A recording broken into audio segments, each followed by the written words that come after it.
Hello everyone, welcome back to my channel. कैसे हैं आप सब? होप करती हूँ कि आप सभी बेस्ट होंगे। सो गाइज, आज मैं फिर आप लोगों से एक अच्छी न्यूज़ शेयर करने आई हूँ। एक क्या, दो चार अच्छी न्यूज़ है। क्योंकि जब तक हम लोग एक जगह पे बैठे हुए हैं, हमें बाहर की दुनिया का पता नहीं चलता। जैसे हम एक घर में बैठे हैं, तो जब तक हम अपने मेन डोर से घर से बाहर नहीं निकलेंगे तो हमें नहीं पता चलेगा कि हमारी गली में क्या हो रहा है, हमारे शहर में क्या हो रहा है, हमारे मोहल्ले में क्या हो रहा है, इवन कि हमारे पड़ोस में क्या हो रहा है। सो मेरा ये मानना है कि इंसान जो कर सकते हैं स्टडी, आइलट्स या बिजनेस वीज़ा, उनको जाना चाहिए जिस कंट्री में वो जाना चाहता है। द रीज़न वाइज, चाहे हो कनाडा, चाहे हो ऑस्ट्रेलिया, चाहे हो न्यूजीलैंड, चाहे हो यूके या यूएसए, किसी भी कंट्री में अगर आप जाने का प्लान कर रहे हो तो आपको ज़रूर जाना चाहिए। द रीज़न वाइज, कनाडा और ऑस्ट्रेलिया के बारे में अभी मैं बात कर रही हूँ कि इन्होंने जिन लोगों के वीज़ाज रिफ्यूज़ हो गए थे, जहाँ डिक्लाइन हो गए थे कह सकते हैं, जहाँ स्टूडेंट वीज़ा से आगे उनका वर्क वीज़ा नहीं आया था, या किसी भी रीज़न से उन वो ओवर स्टेज से हो गए थे, तो उन सभी को वो ओपनली, चाहे उनको 5 साल हो गए चाहे 10 साल हो गए, उन सभी को वो वीज़ा देने के लिए भी रेडी हैं, अपनी कंट्री बुलाने के लिए भी रेडी हैं। तो हो सकता है उसके लिए कुछ उनकी शर्तें वगैरह हों। तो ऐसा क्यों? क्योंकि हर कंट्री में, हमारी कंट्री में अगर हम बात करते हैं तो वहाँ पे बोलते हैं लोग कि जॉब नहीं है, जॉब नहीं है, जॉब नहीं है। ऐसा सुनने को आता है। जॉब तो है, हर जगह है जॉब, लेकिन हमारे लोग जो है ना, वहाँ पे शान के खिलाफ समझते हैं प्राइवेट जॉब करना, जहाँ 8-10 हज़ार से यहाँ पे जॉब शुरू होती है उसको नीचा समझते हैं। अपना कहते हैं हमारा स्टैंडर्ड नहीं है, तो इन चीज़ों को समझते। जॉब तो हमारी कंट्री में भी बहुत है, लेकिन करने वाले लोगों का जो हमारा दिमाग है ना, वो मानता नहीं है। बाहर जाके इंडिया में लोग बोलते हैं कि बाहर जाके तो रेस्टोरेंट में ही काम करना है, किसी गोरे के खेतों में काम करोगे, किसी फार्म हाउस में जैसे लोग काम करते हैं तो वहाँ पे काम करोगे, तो यहाँ अपना क्यों नहीं? तो कुछ लोग नेगेटिव भी इस बात पे देते हैं, लेकिन इसमें और यहाँ पे अगर फॉरेन में ही ऐसे काम करते हैं, उसमें और हमारे इंडिया वाले काम किए में डिफरेंट होता है। काफ़ी सारे जो उसमें चेंजेस होते हैं।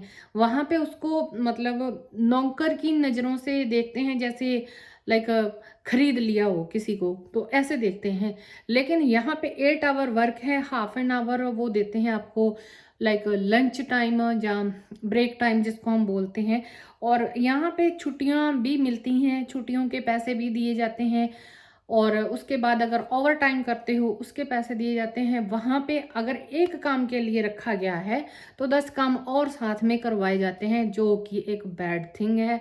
और इसलिए अगर बाकी की कंट्रियाँ अपॉर्चुनिटी दे रही है लोगों को तो ज़रूर जाना चाहिए। सो स्पेशली कनाडा और ऑस्ट्रेलिया ने जो लोगों के रिफ्यूज़ हो गए, डिक्लाइन हो गए, जहाँ वो आगे उनको कोई उस टाइम कोई कैटेगरी नहीं थी, तो उन सभी लोगों को, लास्ट 5 से 10 ईयर वाले लोगों को वो वापस अपनी कंट्री बुलाना चाह रहे हैं। जहाँ है यहाँ पे तो ओवरस्टे हैं, तो उनको भी वो वीज़ा देने के लिए रेडी हैं। और कनाडा तो अभी उन्होंने तो जैसे पेरेंट्स को भी वीज़ा तो दे ही रहे थे, साथ में अभी पीआर भी देना शुरू कर रहे हैं। कुछ उसकी भी कैटेगरी उन्होंने बनाई होगी। सो बात करेंगे कि ये दोनों कंट्रियाँ क्यों ऐसा कर रहे हैं। वो इसलिए कर रहे हैं कि जैसे अभी फुटबॉल कप हुआ है जो, तो अभी वो होगा, जो नेक्स्ट जो आना है अभी 4 साल के बाद, 3 साल के बाद आना है 26 में, वो आएगा कनाडा में। और जो ओलंपिक हैं आने वाले, अभी 10 ईयर के बाद होते हैं, लास्ट ईयर हुए थे, अभी 2032 में होंगे, वो होने हैं ऑस्ट्रेलिया में। इसलिए इनको चाहिए भरपूर लोग, जहाँ पे अपने कंट्री में उनको बहुत सारे लोग चाहिए काम करने के लिए। बाकी सभी, जैसे मैं अभी थोड़ी देर पहले बात करके हटी हूँ कि सभी कंट्री को बंदे चाहिए वर्क करने के लिए, लेकिन एक्सक्यूज़र नहीं होने चाहिए। जो कि अभी बारिश हो गई है तो जैसे हमारे इंडिया में चलता है, बारिश में नहीं जाना है। कनाडा में बर्फ़ पड़ती है तब भी लोग काम पे जाते हैं, यहाँ पे भी बारिशें होती है, ठंड पड़ती है, कोहरा जमता है, तब भी लोग काम पे जाते हैं। रुकना नहीं है, चाहिए माइंड वाले स्पेशल लोग चाहिए, ऐसे नहीं है कि स्पेशल वो उनको 2 दिमाग 4 आँखें ऐसे लगी हों, तो वो चाहिए जो हार्ड वर्कर हो, स्मार्ट वर्कर हो, जिनके पास ये मन में जिन्होंने सोचा है कि लाइफ में हाँ, वाक़ई कुछ करना है, तो उन लोगों को वर्क वीज़ा भी दिया जा रहा है।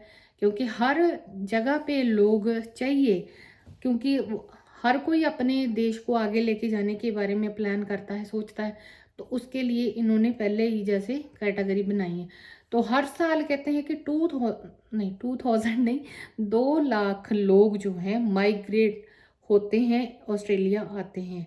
2 लाख का ही मुझे लगता है कि कनाडा वालों का भी टीचा है कि उनके वहाँ पे भी आते हैं।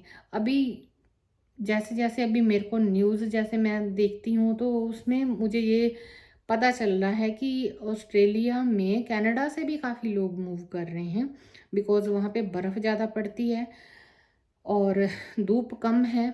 यहाँ पे धूप भी ज़्यादा है, बारिश तो होती है लेकिन बर्फ़ नहीं पड़ती है।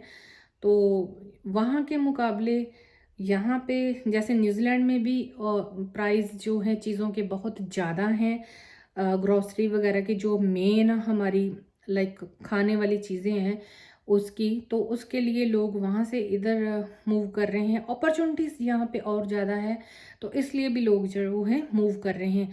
तो अगर जैसे मैंने स्टार्टिंग में कहा कि अगर हम घर से बाहर निकलेंगे नहीं, तो हमें नहीं पता चलेगा कि बाहर क्या हो रहा है। तो अगर हम अपने लाइक एरिया से, अपने डिस्ट्रिक्ट से, अपनी सिटी से, अपने स्टेट से, अपनी कंट्री से हम बाहर नहीं निकलेंगे, तो हमारी जनरेशन को और कुछ नहीं पता चलेगा। तो उनको अपने गाँव के आस-पास जो होता है वहीं तक वो सीमित रह जाएँगे। सो इसलिए मैं हर वीडियो में स्पेशली जो भी मैं बाहर आने वाली मैं बोलती हूँ, तो मैं ये ज़रूर बोलती हूँ कि हर फैमिली में से एक मेंबर तो बाहर आना ही चाहिए, ताकि वो उनकी आगे वाली जनरेशन को ज़रूर ये बातों के बारे में पता चल जाए। एक तो जो जब बच्चा यहाँ पे 20-21 ईयर का होता है ना, तो लाइक वो पूरी तरह मैच्योर हो जाता है यहाँ, जो कि अगर हम इंडिया के कंपैरिजन करें तो 25 ईयर वाला भी उतना मैच्योर नहीं होता है। दूसरी चीज़, वहाँ पे हमारे बच्चे जो हैं, हम बच्चे अपने माँ बाप को बोलते हैं कि आपने हमारे लिए क्या किया। यहाँ अगर बच्चे ने लाइक अगर 15-16 ईयर का भी बच्चा है, वो पार्ट टाइम वर्क कर रहा है और वो अपने पेरेंट्स से लेके अगर 100 या $200 भी उनसे लेके यूज़ कर लेता है, तो वो उनको बोलता है कि मैंने आपसे लोन लिया है, जब मेरी सैलरी आएगी तो मैं आपको रिटर्न कर दूंगा। क्योंकि वो 20 आवर वर्क करता है और अपना सारे खर्चे निकालता है। कई बच्चे सेव भी करते हैं, और सभी बच्चे भी नहीं वर्क, सभी बच्चे भी ऐसा नहीं है कि सभी बच्चे वर्क करते हैं, कुछ कुछ करते हैं, तो वो अपने पेरेंट्स को रिटर्न, ऐसी थिंकिंग हो जाती है। और अगर हम ये सोच के बैठे रहें कि नहीं, हमारी संस्कृति आगे नहीं बढ़ेगी, आगे इनको हमारे कल्चर के बारे में पता नहीं चलेगा, तो ये भी हमारे लिए रॉन्ग बात है। क्योंकि लाइक जैसे यहाँ पे मंदिर है, गुरुद्वाराज हैं, जहाँ मस्जिद हैं, तो वहाँ पे अपने अपने धर्म के बारे में बच्चों को सिखाया जाता है। संस्कृत, हिंदी, पंजाबी, उर्दू, सारी लैंग्वेज जो भी उनको मतलब चाहिए वहाँ पे भी सिखाया जाता है।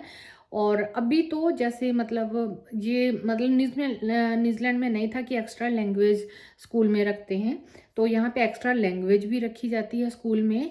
और साथ में अभी प्राइमरी स्कूल में, जैसे मैंने लास्ट वाली वीडियो में दो पहले वाली जो वीडियो डाली उसमें मैंने बताया था कि यहाँ पे अभी पंजाबी जो प्राइमरी स्कूल में कंपल्सरी कर दी गई है। ये हमारे लिए बहुत अच्छी बात है। सो हमारे कल्चर के लिए भी यहाँ पे पढ़ाया जाएगा। अभी नेक्स्ट ईयर से दिवाली की छुट्टी जो है वो भी अनाउंस कर दी है। कनाडा में भी पढ़ाया जाता है, पंजाबी जो पढ़ाई जाती है वहाँ पे भी। सो कहने का मेरा मतलब है कि अपनी अपनी हमें प्रिपरेशन ज़रूर रखनी चाहिए। हमारी कंट्री जो अपनी हमारी कंट्री है, वो धर्मों की लड़ाई में, भाषा की लड़ाई में लड़ रहे हैं। नौजवानों को गुमराह किया जाता है एक नाम से कि यहाँ पे ये चीज़ चलेगी, यहाँ पे ये, वहाँ तो हम स्टेट वाइज लड़ रहे हैं। मेरा पंजाब है, मेरा हरियाणा है, मेरा राजस्थान है, वहाँ पे ऐसा हम आपस में लोग जो हैं लड़ रहे हैं। और इन कंट्रीज़ में आके हमें दूसरों के साथ आपसी कैसे अच्छे रिलेशन बना के रहना है वो भी सिखाया जाता है। और स्पेशली मैंने भी इधर आके काफ़ी चीज़ें सीखी हैं, अभी और आगे आगे सीखूंगी कि मतलब यहाँ पे ये चीज़ ज़रूर है कि थोड़ा होता ही है हर जगह कि थोड़ा थोड़ा चीज़ जो है दूर दूर है, अलग अलग है। बट ये ज़रूर है कि यहाँ पे संस्कृत, पंजाबी, हिंदी जो भी आप सीखना चाहते हैं, भंगड़ा, डांस, गिद्धा, एवरीथिंग सिखाया भी जाता है। लोग सीखते भी हैं, स्पेशल क्लासेस भी लेते हैं। अपने कल्चर को मरने नहीं दिया जा रहा है, बल्कि मुझे लगता है कि अभी इंडिया वाले बच्चों से ज़्यादा यहाँ वाले बच्चे जो ये सब चीज़ें अटेंड कर रहे हैं वो ज़्यादा अपनी संस्कृति को फॉलो भी करेंगे। सो इसलिए तो हमें मतलब किसी ना किसी को एक घर पे मेंबर को अपनी प्लानिंग जो है बाहर वाली ज़रूर करनी चाहिए। और दूसरी चीज़ ये कि हाँ, पैसे तो ज़रूर लगते हैं लेकिन लाइफ सॉर्ट आउट हो जाती है। ऐसा नहीं है कि परमानेंट अगर हम आ गए तो बस ठीक है, आके मेहनत करनी पड़ती है। लेकिन कुछ लोगों ने, कुछ खराब लोगों ने आके यहाँ पे मतलब उल्टे सीधे भी काम करते हैं, तो ऐसी कैटेगरी में ना पड़े आके। तो ये मैं ज़रूर आप लोगों से कहना चाहूँगी। सो कनाडा ने भी बहुत सारी अपॉर्चुनिटी ओपन की है, आप उनकी वेबसाइट पे जाके देख सकते हैं। और ऑस्ट्रेलिया ने भी काफ़ी सारी जो अभी अपॉर्चुनिटीज़ हैं, तो इसलिए डियर सभी को अपनी अपनी प्रिपरेशन ज़रूर करके रखनी चाहिए। स्पेशली वर्क जो है ज़रूर सीखना चाहिए किसी ना किसी टाइप का। स्पेशली आप सभी लोग अगर कंस्ट्रक्शन से रिलेटेड, कंस्ट्रक्शन में बहुत सारे काम आ जाते हैं। जैसे मैं बार बार क्या बोलूं, आप लोग जो अगर नए लोग कोई मेरी वीडियो देख रहे हैं तो मैं बताती हूँ। कंस्ट्रक्शन में जैसे राजमिस्त्री का काम है, जैसे इलेक्ट्रिशियन का काम है, जैसे प्लम्बर का काम है, जैसे पेंटर का काम है, कारपेंटर का काम है, सभी तरह के काम और भी बारीकी वाले। जैसे इसमें अगर हम आगे बढ़ते हैं इस काम में, तो इसमें देखा जाता है कि ग्रिलिंग वाले जो वर्क होते हैं, ग्रिल करना, और उसके बाद जैसे टाइल वगैरह का वर्क होता है, जैसे और पीओपी जैसे करते हैं इंडिया में, तो ऐसा भी आप कुछ काम जो है सीख सकते हैं। उसके बाद जैसे और ब्यूटिशियन से रिलेटेड आप सीख सकते हो। तो हर काम के लिए इन कंट्रियों में, क्या हमारी कंट्री में भी काफ़ी अपॉर्चुनिटी है, लेकिन लोग करने में शर्म करते हैं कि नहीं, मैं मुझे लोग क्या कहेंगे, मैं ऐसे ये उस काम को मतलब छोटा मानते हैं। दूसरे नंबर पे जैसे ड्राइविंग का वर्क है और फार्मिंग का वर्क है, वो भी लोगों को मतलब वो जैसे आते भी हैं वहाँ पे, जैसे हमारे लोग करते हैं, फार्मिंग का वर्क करते हैं, तो उनके लिए भी यहाँ पे अपॉर्चुनिटीज़ हैं बहुत सारी। और उसके बाद ब्यूटिशियन है, हेयर स्टाइल करने वाले जो हैं उनके लिए भी जिन्होंने कोर्स किया हुआ है ड्रेस डिज़ाइनर का, या जिन्हों को टेलरिंग आती है, सिलाई वगैरह कर लेते हैं, हर काम की अपॉर्चुनिटी होती है बाहर। बाहर क्या, मैं फिर वही बोलती हूँ, अपनी कंट्री में भी बहुत है, लेकिन यहाँ पे ऐसा है कि मतलब आपको आवर के हिसाब से पेमेंट दी जाती है, आपके काम की वैल्यू डाली जाती है।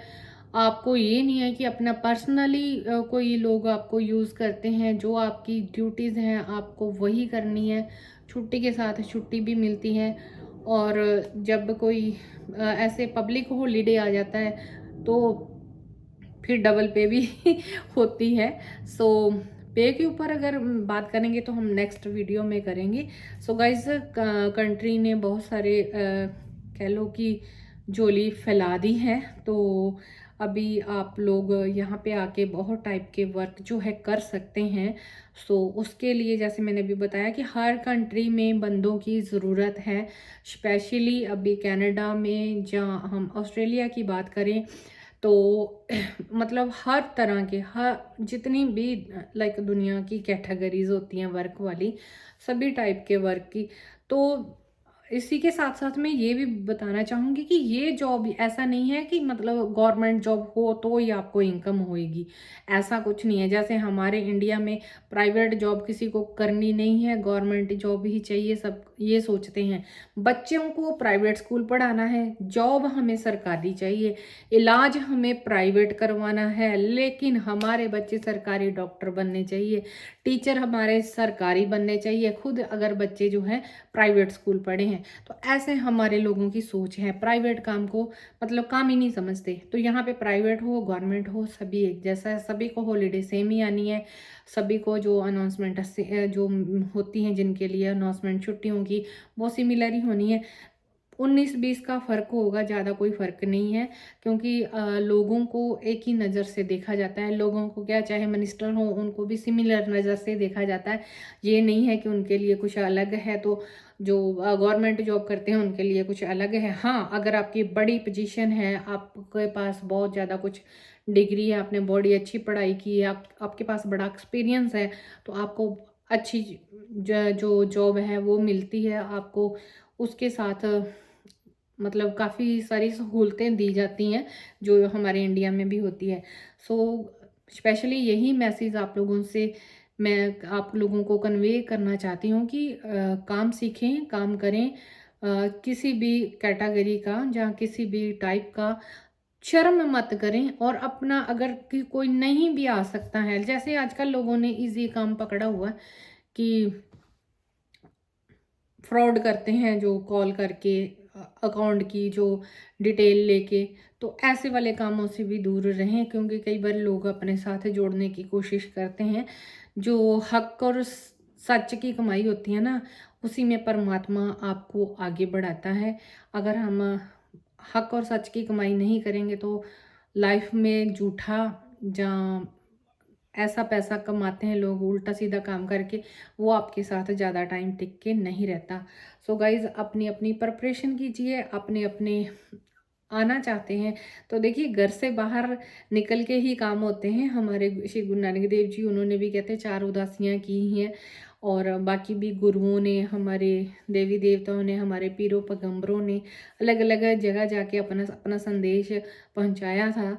और हमारी भाषा तो ऑलरेडी सभी कंट्रीज़ में पहुंच चुकी है, और हम लोगों को भी वहाँ पे पहुंचना चाहिए और रिस्पेक्ट करनी चाहिए हर एक धर्म की।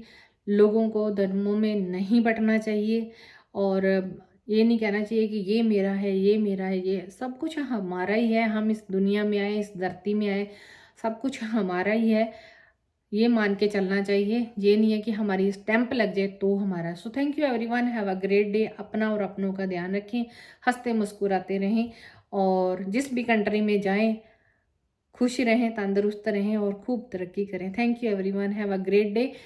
चैनल को लाइक, शेयर एंड सब्सक्राइब कीजिए। Thank you everyone, thank you.